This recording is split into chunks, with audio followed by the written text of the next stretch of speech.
Good morning and welcome to an online event brought to you by Parkinson's Community Los Angeles. Today we're talking about cannabis and Parkinson's with Dr. Sherry Yafai. I'm Judy Yaris and I serve on the PCLA's board of directors, and I'm proud to bring you this event today. PCLA, if you don't know us, is an organization that supports families living with Parkinson's disease through free events and support groups and much, much more. We are very excited today to have this Let's Talk program. It's brought to you by our generous sponsors, AbbVie, Abbott, Boston Scientific, Medtronic, and Supernus. And all of you, those of you that have been so generous with Parkinson's Community Los Angeles. If you appreciate what we do, please make a donation to our website at www.pcla.org.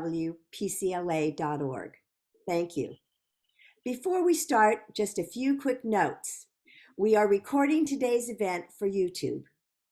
You will only be visible in the recording if you are speaking. Please stay muted as we do not want any background noise. And after the presentation, there will be time for questions. You can submit them through the chat. Now, please join me in welcoming our speaker today. Dr. Sherry Yafai is a leading medical cannabis expert and the director of the Relief Institute, where she sees patients referred to her for cannabis education and treatment.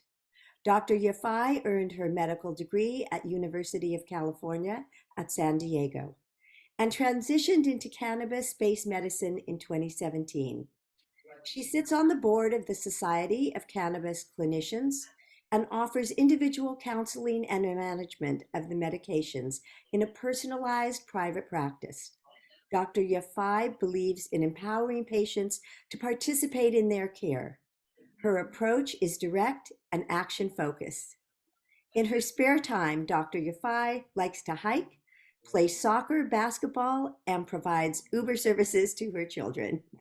Thank you, Dr. Yafai, for sharing your expertise with us today. Thank you for having me today. This is a wonderful venue with some really wonderful folks. Thank you so very much for having me.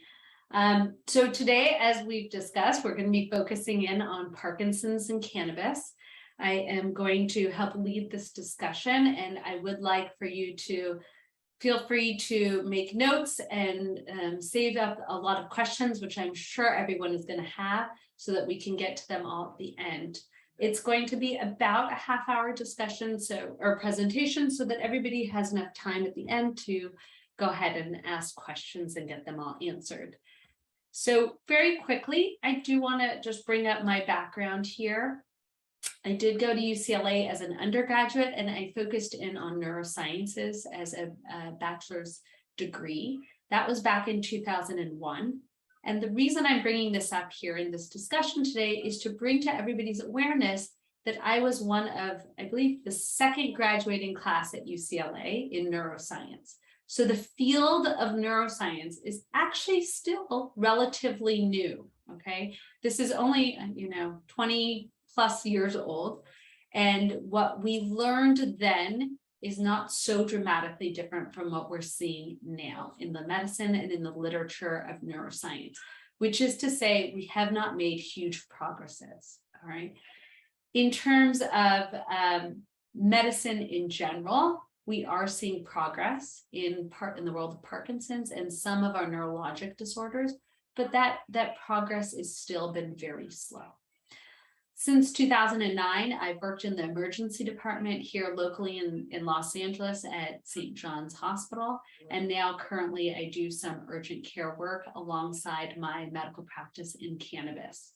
And what that has allowed me to do in the world of cannabis is really look at patients' medications and look and see how all of these things interact and interplay to give us a better sense of wholeness when we treat patients with cannabis and our regular pharmaceutical medications.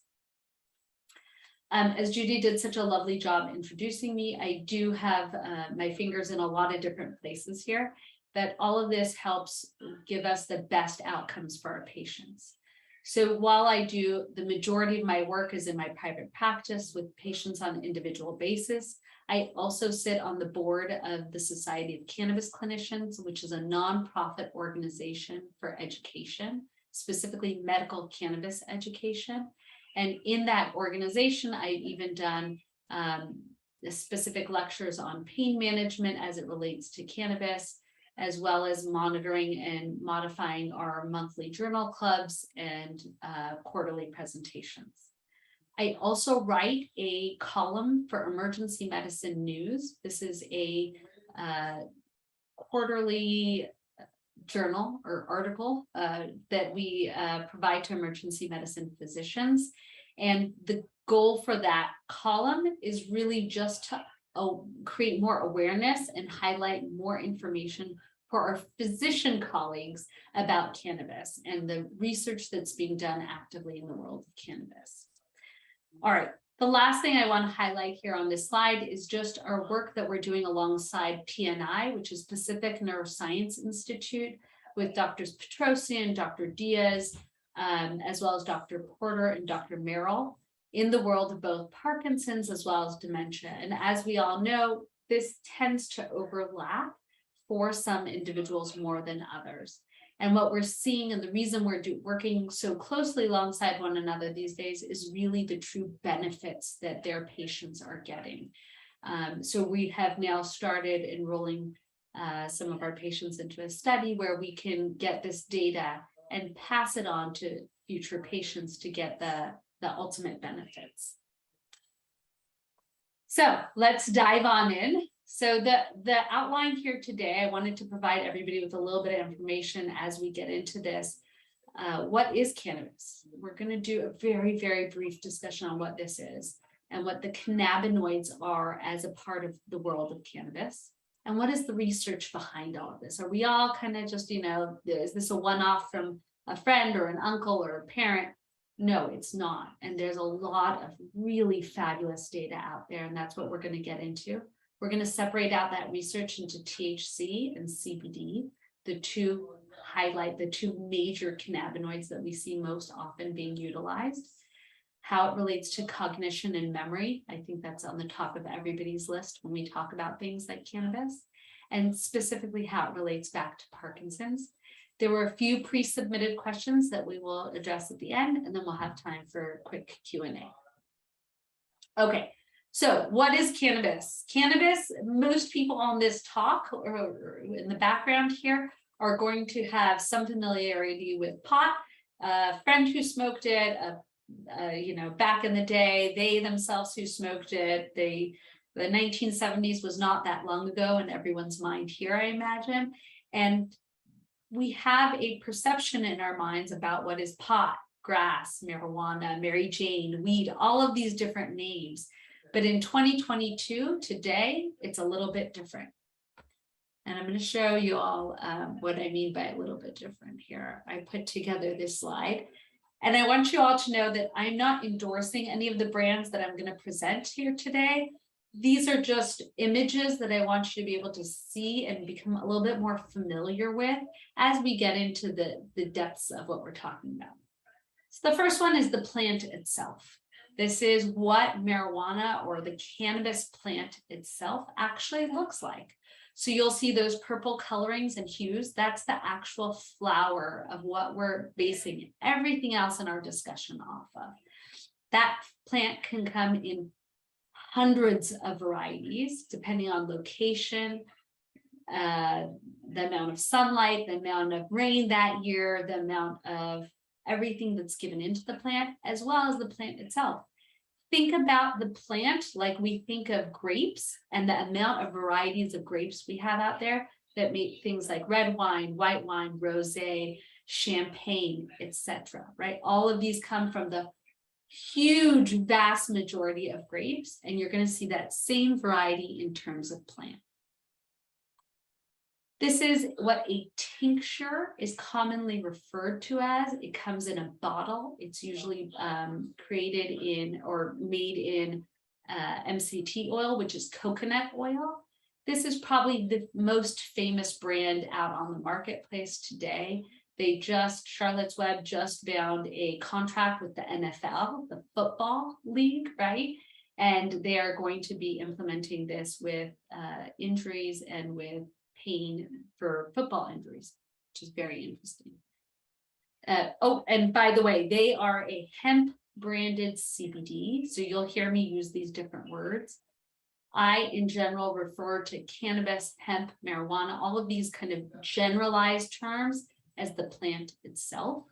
The differences have to do with legalities and where you are in the world and the legalities that apply to your locality. That can have to do with the city, the state, or the federal government. For right now, here in 2022, hemp is legal in all 50 of the United States. The definition of a hemp product for our purposes has to do with it being less than 0.3% THC in the product. That's it. Okay, really important here. So you can access any hemp product across the United States in a federal manner legally, as long as it has less than 0.3% THC. That is not very well regulated, just so everybody knows. Okay, I'm gonna get off that track. Now, for our purposes, the next image here is what looks like a vape pen, okay? These are highly marketable these days. We see them everywhere in lots of different fashions and senses. They are quick and easy to utilize. They are predominantly THC products. They are predominantly recreational. All right, this is something that's commonly known as wax or shatter. I never recommend using anything along the lines of dab, wax, or shatter. I think those are the three concoctions that build for addiction as well as for really problematic use for most individuals. I think that is only for recreational purposes. And I tell people this is only for professional recreational users. So that's not something you ever want to delve into. This is a pretty popular chocolate brand that has both varieties of cannabinoids in it. As you can see, the chocolate itself is kind of like a Hershey's bar in that it's rectangular and shaped as a dose parameter, but that's about it. It's not going to provide you with a whole lot of sense of what is in it if you take it out of its wrapper. The nice part about being here in 2022 in California is that we do have very good rules and regulations around our cannabis products as they're sold in dispensaries. That means that it's over 0.3% THC and it comes from the cannabis plant. What that means is that boxes like this will be pediatric proof, which to me also means it's safe for housekeepers and maids who come in and out of our home, loved ones, our adult children, our little children, our grandchildren who want to get into chocolate. So it's really important that these things are put into safe places, number one, so not anybody gets into them, because chocolate, they make it totally delicious. This is a real advantage, is that it doesn't taste bad. But the disadvantages is I have had patients who say, I like it so much, I really have to refrain from taking extra of it because this is a medication. And that bar of chocolate is akin to taking a bottle of Tylenol, right? This can be a month's worth of medicine for somebody. So you have to be really well versed as to what your dose is. All right, this is another lovely brand of mints. This is nice because it can give people different options in terms of dosing strategy as well as flavor. As you can see here, there's discrete doses in terms of a mint. You can tell that you're probably not going to eat all of it in one sitting, as opposed to the chocolate that sometimes can get a little bit more difficult in terms of dose. I wanted to throw this one out. This is a new product I saw in a dispensary, and I just thought it was very amusing for our purposes. This is a vaginal balm. It is for vaginal purposes. We can use cannabis products now as sex lubricants for vaginal atrophy, for other purposes, as well as endometrial cancers, uterine cancers, ovarian tumors. We can use it for colorectal cancers as well. So we're seeing the marketplace starting to catch up as well with all of the different things that we're seeing and doing. This is just a good old-fashioned picture of some gummies that can be THC, they can be CBD, they can be CBG, they can be CBN. They can be a whole lot of different things. And what's important, as you'll hear me mention over and over again, is what is the dose here? It's a little bit more discrete, a dose. One person you may think is going to be a single gummy as a dose, but oftentimes I'll break that down into much smaller dosing strategies. Again, you want to make sure you buy this from a legal dispensary because they're going to make sure it's in packaging that's harder for the average individual to open. So you won't be inclined to have your, grandchild sitting there opening up a bottle on their own because it's hard for them to open. Oh, and one more thing along those lines.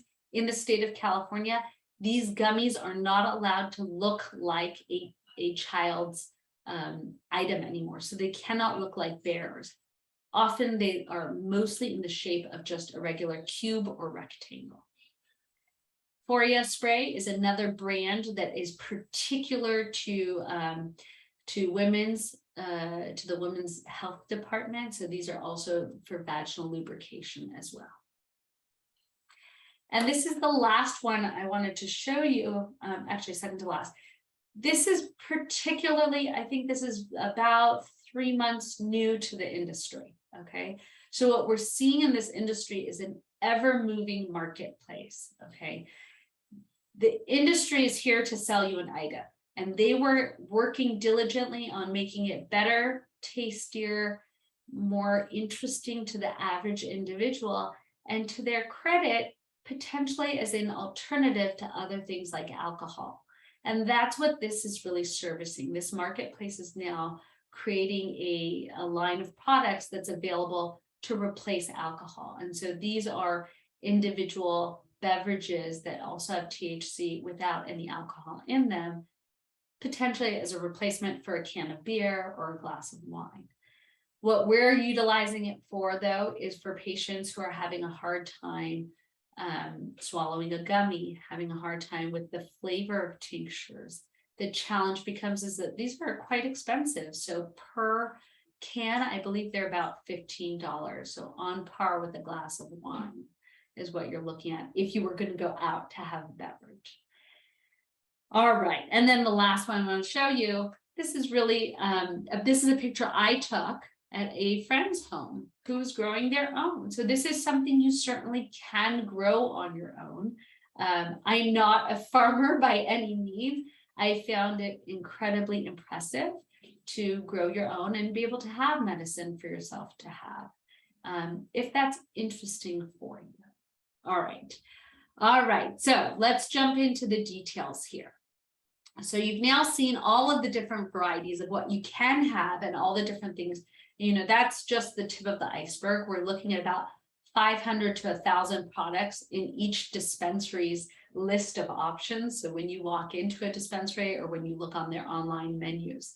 So what does it all mean when we're talking about cannabis? We've already talked about some of the legal rules that distinguish hemp versus cannabis, but really they generally fall under the same umbrella because they host the same chemicals in it.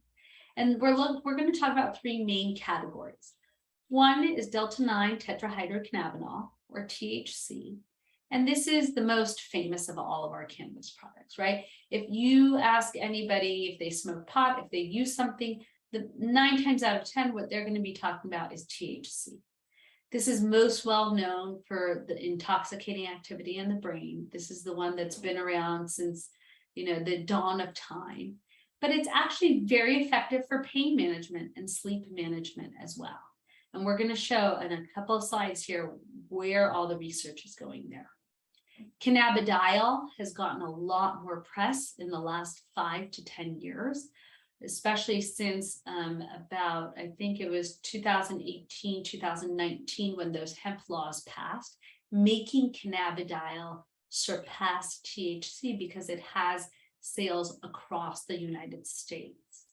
This is non-intoxicating, but it is active in the brain. So this is two very distinguishing parts, because people think that just because it's not intoxicating, it's not active in your brain. It is, and it's actually a very good thing that it's active in the brain. This is the predominant chemical in hemp products that we're going to be looking at, as well as in cannabis products. Now, the third part of this slide here shows you that there is over 400, some people say over 500 other chemicals in the plant, and I call them lovingly the alphabet soup of cannabis. So it's THCA, CBDA, THCV, CBDV, CBN, CBG, and we're going to start seeing more and more of these minor cannabinoids pop out into the woodworks as we get more and more research done. One of the reasons is the NIH, the National Institute of Health, as well as the Department of Health here in California. All of these different organizations are now paying researchers to do active research on these parts of the plant. So you're going to start seeing more and more information coming out about these parts of the plant. Terpenes is another part of the plant that's more akin to the essential oils of the plant. These are the parts of the plant that also overlap with other herb products, other plants, lavender, lemon. We do see overlap in the plant that's not unique to cannabis as a whole. Lastly, I did want to draw everyone's attention to the words whole plant or full spectrum versus isolate. When people come to me, they oftentimes say, oh, which one's better? Is it A versus B versus C? It's completely unclear at this point. And a lot of this has to do with sales tactics. So I try not to fall into that. Whole plant or full spectrum typically refers to a medication that's being provided that does not have just for example, CBD isolate in it. They're including all of those other 400 chemicals, including the terpenes, in the product line. Now, can I verify that? Can I vouch that? Most of the time, no. Most of the time, we aren't being given a complete list of what's being added in, or rather not taken away from the plant when they put it into these extracts or into these gummies or chocolates, etc. It's not to say that one is going to be better than the other. Right now in our research, the only thing we can say with 100% clarity is that whole plant or full spectrum type products are going to be best for things like epilepsy. That's really the only one that's come out, and we've been able to show that seizures are more likely to decrease if we've got these other parts of the plant in it or in the mix. All right, so let's keep pushing forward here. Let's get into the weeds of the research. So we're going to go quickly through this, mostly because they can get very daunting and overwhelming. But I wanted to break up these articles into two different parts. One part is going to be focused on THC articles, and then the next step is going to be focused in on CBD articles. Now, please understand that this is not to say that THC is better than CBD or vice versa. CBD is not better than THC. There's a yin and a yang to these two chemicals that really, the beauty is in the individual, right? The individual patient is going to be able to say, I do better with A versus B. And also that there is some benefit to having both of these things on board for that specific symptom. Okay, so we really want to take in mind here what the individual's need is before we say the drug A versus drug B is better. Okay, that's the most important part, is the person themselves and what their needs are. So the articles that I pulled out for today is going to show us that there's, for THC, we do see improvement in nighttime agitation. This is specifically in dementia patients. It was studied. Number 2, we saw an improvement in cognitive function in 2 studies in mice models. And number 3, we do see an improvement in non-motor effects for Parkinson's patients with THC, specifically anxiety and sleep. All right. The second half of the articles I'm going to show you are going to have to do with CBD. CBD articles show neuroprotective effects on the brain. We're seeing improved blood flow in the hippocampus, which is the memory portion of our brain. Number 3, we're seeing improvements of activities of daily living, which has to do with movement, anxiety, mood, as well as sleep. And then there's 2 last articles that are specific to Parkinson's patients with CBD and the improvement in, again, anxiety and sleep. So, THC for nighttime agitation in severe dementia patients. This was done back in 2006. So we've known about this actually for quite a while. And we've seen articles come out that reconfirm this over and over again. And what we're seeing is the following. We're seeing that THC, specifically in this article, it was actually a pharmaceutical version of THC that showed improvement in nighttime agitation. And also, in my personal clinic, I do see the same effects consistently in my patient population, where we see a reduction in sedatives with improved, better sleep outcomes at the same time. Here is a graph that I pulled from that study. The one on the left shows you the baseline, which is a higher motor activity. And then at the end of treatment, I believe it was about 2 weeks, they found a decrease in motor activity and an improvement in sleep. I didn't pull up the next couple of articles that go along with this, but what they also found was as you improve sleep, you spend less money on hospitalizations, less money on caregivers, and the caregiver burden goes down because guess what? Sleep is a time where not just the patient sleeps, but also the care providers are also sleeping. And it's important to not exacerbate our care providers, as I'm sure everyone on this call can attest to. Our second article here has to do with cognitive effects on THC.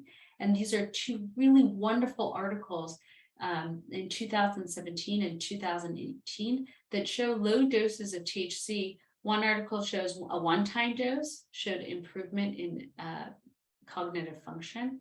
And the second article shows chronic low doses. So that's daily low dose use of THC showed beneficial effects and potentially restorative effects of cognition in mice models, which was just, to me, bonkers when I first read this article, because all of these years and all of this time, we've been hearing about THC being a negative effect on cognition.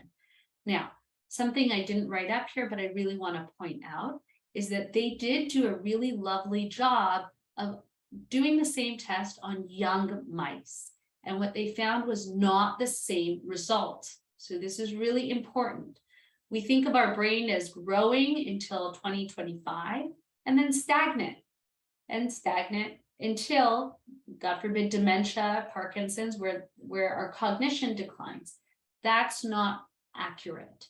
And what we have to remember is that our brain is an ever-growing and changing organ system, just like the rest of our body. What happens when we're young is one part. What happens in our middle ages is another part. And what happens in our older ages is another portion, right? This is not just something that if it's good at older ages means that it is good at younger ages. That is not what I want anybody to take away from this, especially as we're putting this on YouTube. I do want people to understand that what is good for us at an older age and what is helping at an older age isn't necessarily beneficial at a younger age. And these studies did accurately reflect that as well. Now, part of the reason why we're seeing these improvements, I'm going to go back, sorry for a moment. Part of the reasons why we're seeing these improvements in cognition have to do with the fact that THC is helpful in the cleanup crew of the brain. So it's helpful in removing plaque and removing depositions that get put there over time. And part of what we're learning about as causation of things like Alzheimer's, dementias, potentially Parkinson's type cognition changes. So if we have a chemical that's actually helping us clean up some of that dust and debris, potentially that's why we're seeing this restorative fashion of cognition. All right, so Parkinson's and THC. We don't have as many articles, as much research on Parkinson's as we do dementia. Part of that is because dementia is a much larger group than Parkinson's, and because some of that overlaps. So this article came out fairly recently in 2020, and this was actually a study done in Parkinson's patients that showed a reduction in anxiety and improvement in sleep, or specifically non-motor type symptoms. Patients did much better on our scales and a lot of these different assessment periods. Now, nabilone, just for those of you who are looking at that word, nabilone is a synthetic THC that's made by pharmaceuticals, which again is why we're seeing these studies being put forward by pharmaceutical companies, which is great. I'll take it. All right. So we're going to divide now and talk about CBD for a moment. So this is a study that was done, I think, in 2020 as well. Yeah, CBD and its neuroprotective value as it relates in epilepsy, Alzheimer's, and also I believe they did some PTSD work in this study. And this was a review article that looked back at multiple other articles to see what was going on and what is our sum total of our stance right now in the world of CBD. And this was a really nice, really detailed image that I wanted to just show you, that we're looking on multiple levels here as to how cannabinoids, CBD in particular, can be helpful to the brain. And what we're seeing is protection in post-concussive syndrome, traumatic brain injury, dementia, epilepsy, and all of these different things where we're seeing an excess of the negative chemical glutamine, okay? And that CBD is actually inhibiting that excess response. So perhaps that's why in these certain types of neurologic disorders that we're seeing this real impressive benefit that patients are experiencing and responding and telling us about. The other interesting part, as we mentioned with THC, CBD is also having this interesting cleanup process in the brain, right? And specifically here, what they mention is that it's decreasing those neurofibrillary tangles, or potentially even doing part of that cleanup crew again in the brain. We're going to keep pushing forward because I know we're getting short on time here. CBD also has been shown to improve the blood flow in the brain, specifically in the region of the hippocampus, which is the part of the brain that sets down memory, which is particularly interesting in things like Alzheimer's, PTSD, and depression. And here's a really nice look at an increase in the CBD blood flow in the hippocampus, or when utilizing CBD, the increase in blood flow. The table on your left also shows that people were able to respond more quickly when on CBD as a medicine. And that's especially helpful for our Parkinson's patients and our dementia patients, where sometimes they can't get their words out as quickly. And they find that to be frustrating because people will cut them off, because people won't wait for their response. And so we want to be able to give them a quicker response time if that's something that it would be helpful to them. All right, and then we're going to dive into two quick studies on CBD and Parkinson's. This was a double-blind clinical trial that showed that CBD was helpful specifically, again, in emotional well-being, activities of daily living, and mobility. These are things that chronically are difficult for our Parkinson's patients and get them down. And the more, I call it a catch-22, the more you feel down, the more you feel anxious, the more you feel like you can't do things during the day, the more that is going to spin into a negative situation. And if we can use this as a way to cut that and start unwinding those sensations, the better my patients do globally. Now, by the way, we're not talking about a 75% improvement here. We're talking about things like about the order of 20 to 40% improvement, okay? It's important to set those kind of perceptions up at the very beginning here. Another study that was done here in 2020 was CBD for anxiety in Parkinson's patients. Oftentimes people will relate back that when they get anxious, when they get nervous, when they are around their friends or go out to eat or go out to lunch or dinner, that's when a lot of their tremors get worse. And when we're anxious and when our tremors get worse, it just makes us feel worse about ourselves. And then we don't want to go out because we get more social anxiety about how our friends and loved ones are going to perceive us. And so this is really wonderful that we can utilize CBD in this way, to be able to utilize it before you go out to do a social test, before you think that the social anxieties may kick in, so that you can enjoy your time out, and how important that is for us. So just to lighten everyone's last few minutes here, it's hard to believe it's finally legal. That reminds me, your mother wants you to show her how to roll a joint, right? This is more and more often what we're hearing amongst our groups as a whole, and from our patients as a whole, is that we are helping our loved ones, we're helping our parents, we are helping everyone in order to get these things that we're hearing such positive outcomes about. So this is oftentimes who brings the patients in for me. It's their adult children, their spouses and their loved ones, and they're coming in. We're not going to teach them how to roll a joint necessarily, but really how we can do this better for them. Last couple of notes to the wise here. Dispensaries.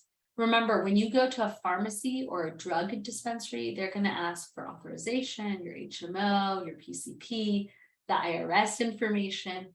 Whereas if you go into a marijuana dispensary, they're really just asking you the basics, right?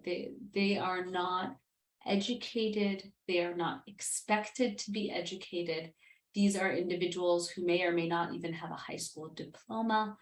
We do love our dispensary counterparts, but there is a high turnover rate in what we lovingly refer to as the bud tender. And again, they are actually legally not allowed to give you any sort of medical advice from behind that kind of counter, and for good reason, right? They are not allowed in the state of California to sell hemp products. So if you're looking for a CBD only type product, you're not necessarily going to find that legally in your local dispensary. So it's important, again, to see what we've got, what we don't have, etc. And last thing here is remember, this is not cheap. This is definitely can be an investment for some families. Patients can spend anywhere from $20 to $200 a month on medicine. It is not covered by Medicare. It is not covered by health insurance. And it makes it quite a challenge for some individuals to access. So I'm going to quickly anticipate a few questions. So what is the right ratio? What is too much? Is there too much? Is this a medical treatment? How do you start a conversation with your doctor?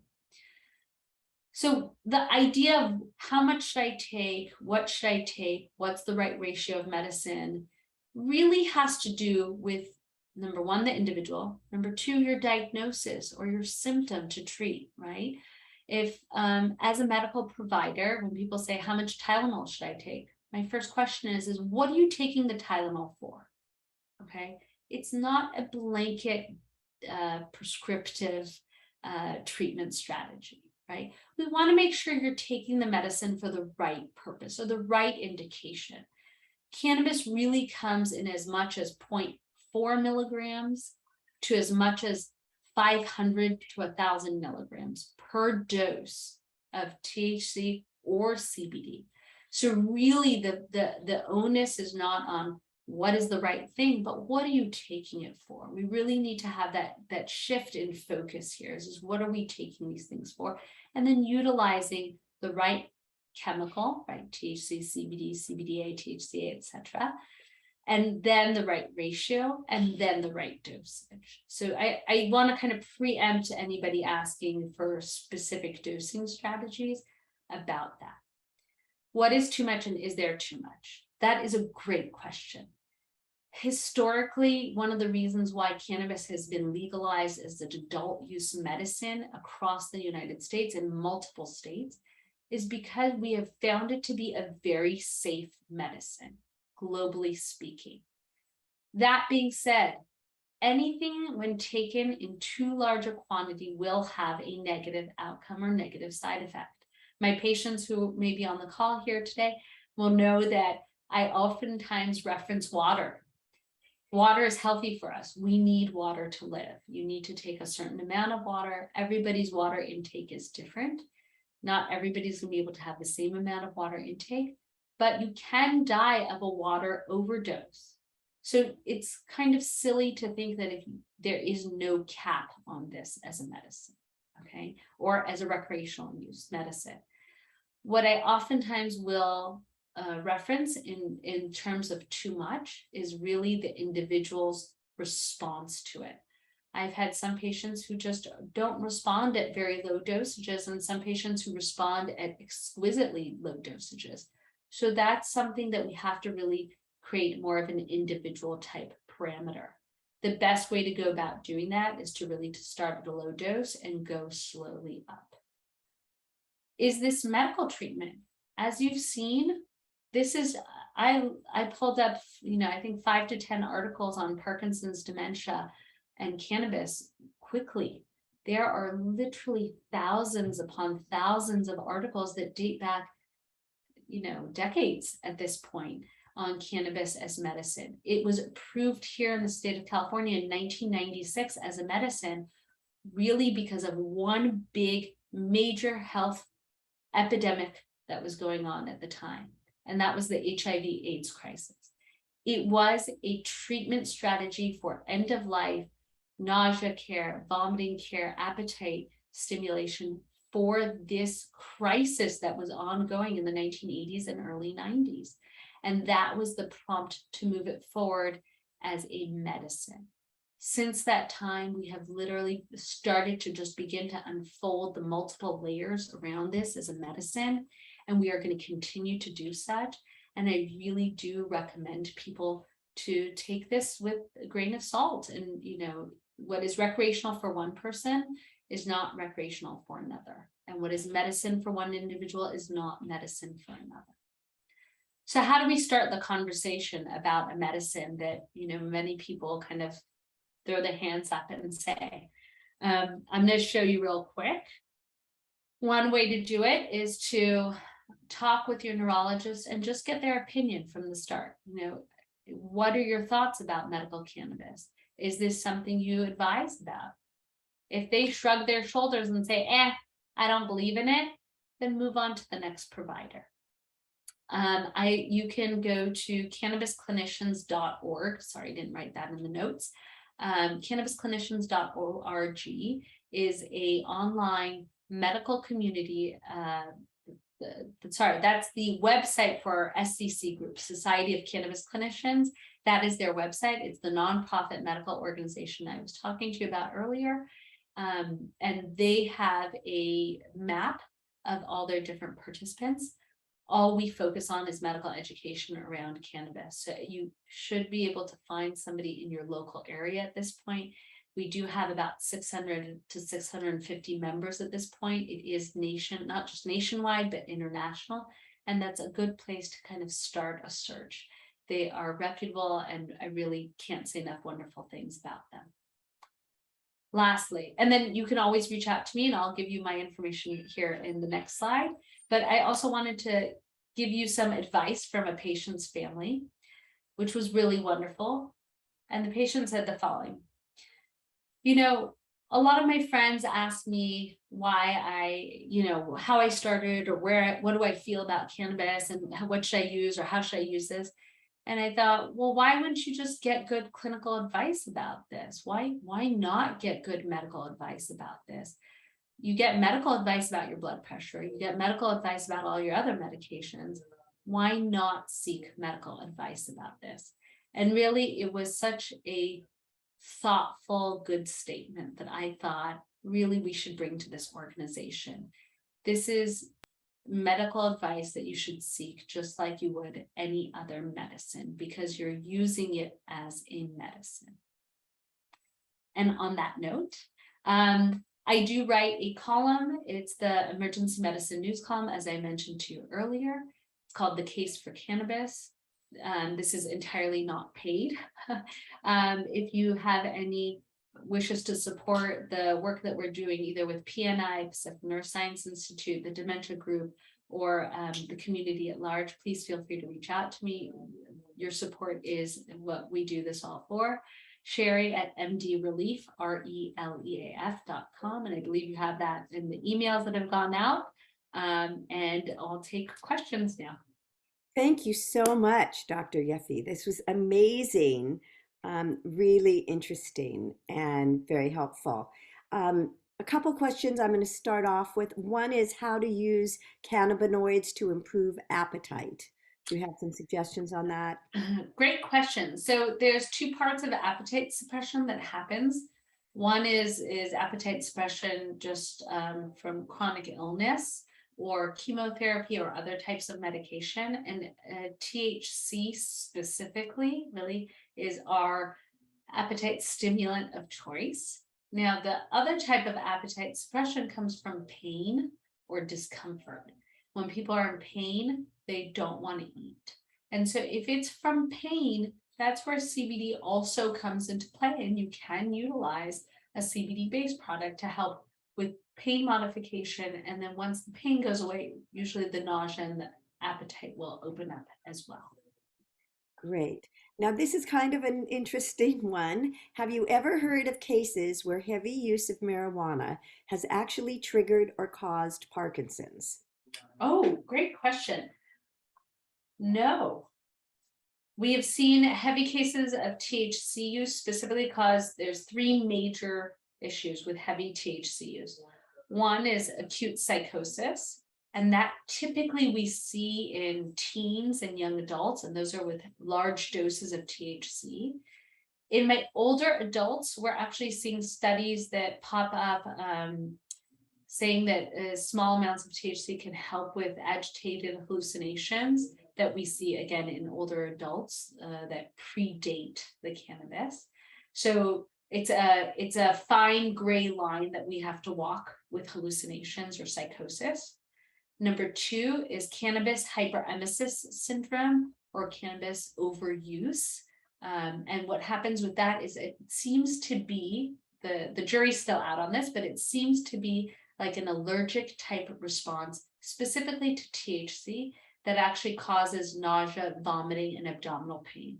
Again, we're seeing it mostly not with adolescents and 20, 30-year-olds who are overusing our THC products and on a daily basis. So that's the other kind of second negative.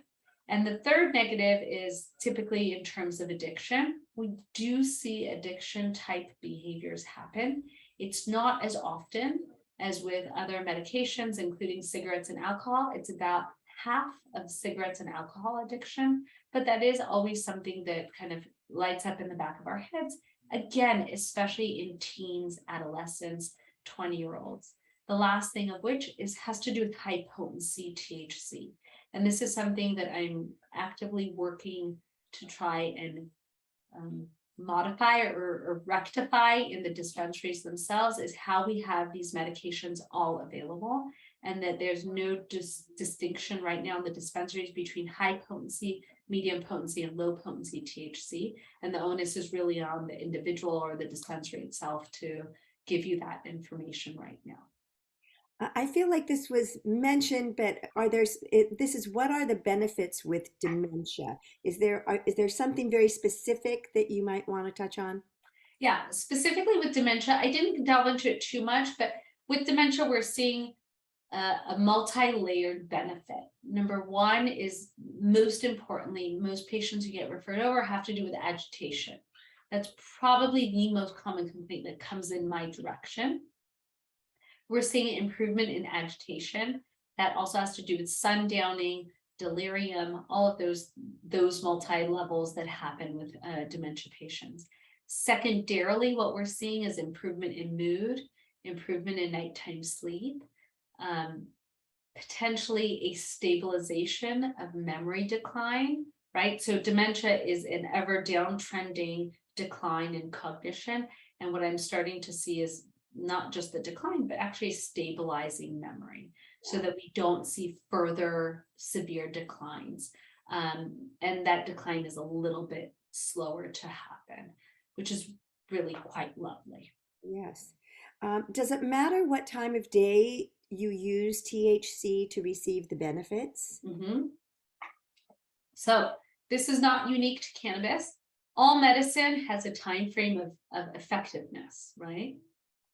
We have things like fast acting medicine, we have slow acting medicine, we have XR, which is usually refers to a whole day lasting medicine, right? So we've got all of these in our regular pharmaceutical world that we've labeled as such, but we forget that in the world of cannabis, we should be labeling them the same way.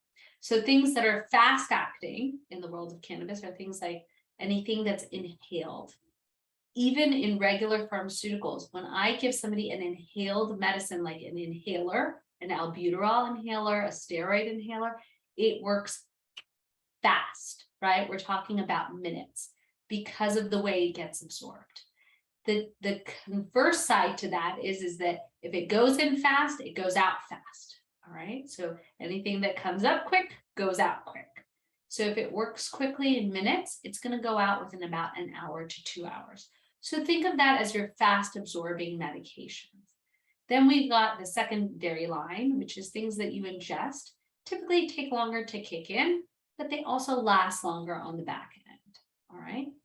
So things like anything oils, edibles, chocolates, gummies, all of those can take anywhere from 30 to 45 minutes up to an hour and a half to take effect.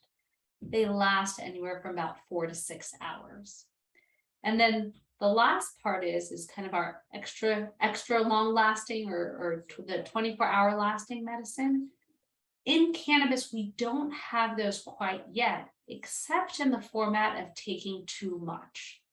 When people take too much, this was the first complaint I ever heard from a patient who was not my patient at the time, but I was seeing them in the emergency department, having taken too much of an edible. They took 2 full dose edibles, having never taken any edibles before, and 48 hours later, they were still feeling the effects. It made them feel tired, dizzy, nauseous, and felt like they were going to vomit. So the extra long lasting has to do with dose at this point. Okay. So this is similar. Do you need to increase the dosage over time? In other words, do you build a tolerance for it? You do. And again, like all pharmaceutical medications, you will build a tolerance to this. Usually what we're seeing in terms of tolerance is the negative effects. So you build a tolerance to feeling high, feeling stoned, feeling dizzy, or feeling tired. You can build a tolerance to that. But the nice part about this, for example, Ativan, you will continue to dose up with Ativan over a long period of time. Unlike Ativan, you tend to have a ceiling when it comes to cannabis, specifically THC. There does get to be a point where if you take more than your dose, you don't like it and you won't feel good with it. And so people tend to self-regulate back to that ceiling or that maximum. But yes, you do build a tolerance. It's most notable in the first 1 to 3 days of taking any of these new medications. Okay. There's another one here. What dose, and this is kind of specific, but maybe there's an answer for this. What dosage of CBD or THC is recommended for improved sleep? Oh, good question. Sleep is a very hot topic for CBD. I will tell you that in general, CBD for sleep is not my first go-to, just kind of as a very flat discussion. There is no perfect dose for CBD for sleep. CBD has been found for some individuals to be awakening, which is why I don't tend to rely on it as my first go-to for sleep. So this is actually a really good distinction. There's a lot of press on it both ways. So I don't dismiss it as a sleep aid, but it is not my first go-to. So and then to get into the dose strategy part is it's a whole nother long discussion. Okay, thank you. That's really interesting. Somebody else wrote, there's so many options, specifically level of THC that doesn't cause a high. Are you able to distinguish that? And how does one go about doing that when they're on their own, or should they not do it on their own at all? Yeah, good question. So I have to temper a lot of these talks because I know people are really interested in getting a specific dose and how to do this on their own.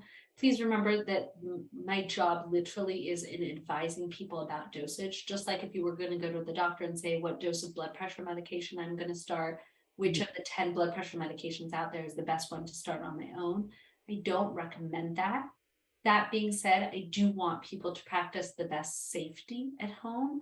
And in general, the goal is to stay at the lowest dose of THC to start, and that can be anywhere from half a milligram to a milligram of THC to start.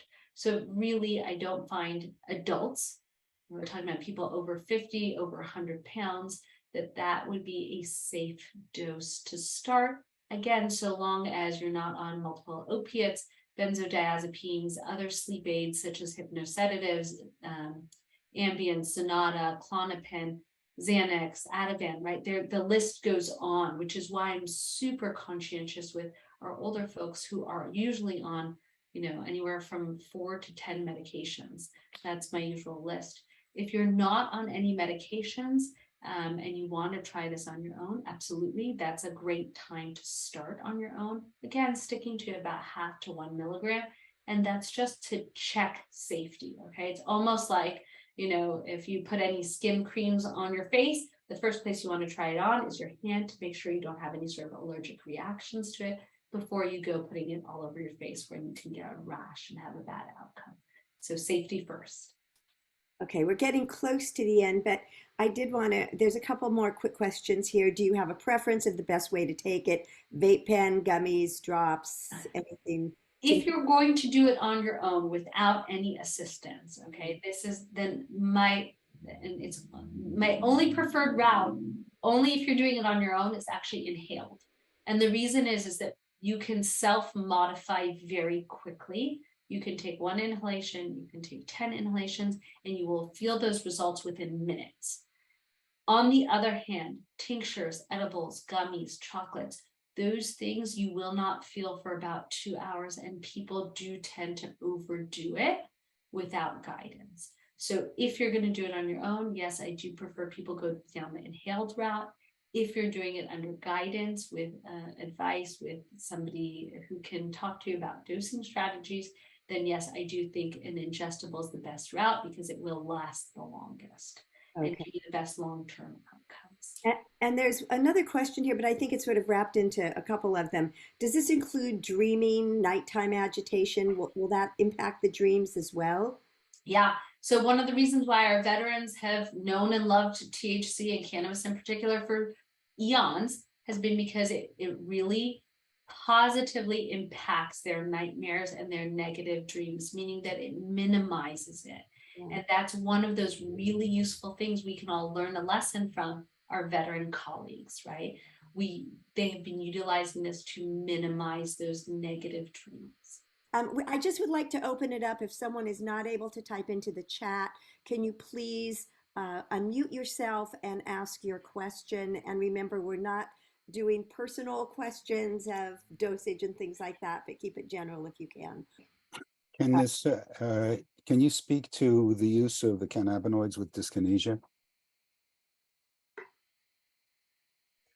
Yes. Okay. So we were having this discussion earlier, myself and Judy. So it's a very interesting thing. So THC in and of itself does tend to help quiet a lot of the dyskinesia, the muscle tremors. The challenge becomes is that most people you have to get stoned in order to get those types of outcomes. So it's a bit of a challenge, and I don't normally suggest people are stoned all day, every day in order to get that benefit all day, every day. So it becomes a really challenging recommendation, and one that I don't necessarily feel comfortable with as a medical provider. If people want to participate in that on their own as a recreational use, as something they're looking to get on a specific day, a specific case by case basis, that's fine. But really, when we're seeing people's dyskinesias quiet completely with THC, particular cannabis products, it really is associated with the psychological effect of being stoned as well. Well, there's just as a quick follow-up on that, there's two types of dyskinesias. One is at the peak onset of the carbidopa levodopa, and the other is as it wears off in the off time. And so the dyskinesias can be episodic rather than on all day long. So just wondering if, since it would be on an as-needed basis, does that mean it would have to be taken as an inhalation as opposed to an oral, an ingestible? I've only seen it work better for the dyskinesias as an inhale. And there's only very few times when I suggest that, because again, most of my patients are older, and it's not the preferred route in general as a medical provider again. But yes, I would say that most of the time when we see those improvements, it's with the inhaled route and temporary, right? So for those temporary pumps. Thank you so much, Dr. Yafai. Thank you for joining us today. This was fantastic, and I think you covered so much and took some of the mystique out of this whole conversation, which is a big conversation that we have pretty regularly in support groups. So it's an important one. Yeah. And today's presentation was our last Let's Talk Parkinson's event for 2022. But we've got some great plans for 2023. So please stay tuned, your email for information on our upcoming events. We're excited that PCLA has been chosen and an official sponsor, charity sponsor of the LA Big 5 race, which is part of the Los Angeles Marathon. If you're in Los Angeles, in our area, we invite you to join us for the LA Big 5 on Saturday, March 18th, 2023, to help us raise funds for our support and educational programs for the community. Today's event was made possible by our sponsors, Abbott, AbbVie, Boston Scientific, Medtronic, and Supernus. And by you. By donating to PCLA, you can join us in our mission to improve the lives of the families in our community who are living with Parkinson's. PCLA is a nonprofit, and all donations are tax deductible. If you enjoyed today's program, please consider donating at pcla.org to help us continue our work and continue to provide programs like this for free. Right now, our annual year-end fundraising campaign is in progress. Please help us meet our goals so we can continue programs like these into 2023 and beyond. And as always, reach out to us with questions at info@pcla.org or by phone at 310-880-3143.